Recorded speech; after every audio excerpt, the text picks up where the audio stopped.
May bago tayong helmet guys from Neo Sigma. This is the Laser Zero Kineticor. Tara, unbox natin.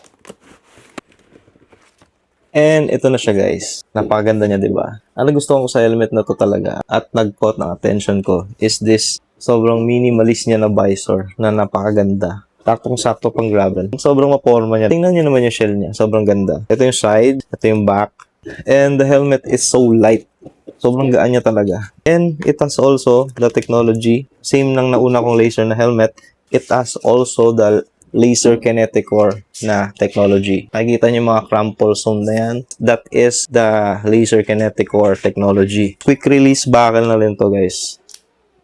Sobrang mabilis lang niya tanggalin. Ang shampoo niya guys, isang buo lang. Hindi siya yung tipong katulad ng ibang helmet na hiwa-hiwalay na lalaban nyo. Ito isang buo lang siya, so mas convenient siya labahan. Nakikita nyo itong net na to nasa harap. Ito yung magbablock, makapasok yung kung anong bagay o kaya insekto sa ulo nyo. So it helps a lot talaga, itong net na to. This one is size medium. Nasukat ko na actually yung size small nito pero masikip sa akin.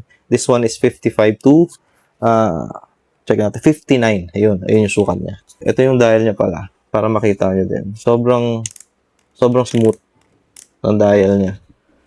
Sukat natin hindi ko na muna i-adjust kahit medyo masikip dito.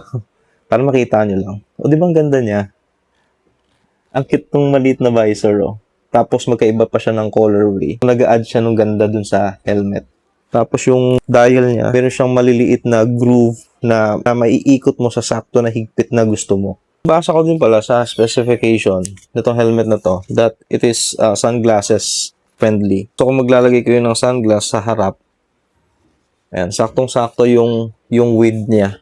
Hindi yan basta-basta matatanggal. Parang may lock siya dito sa gilid.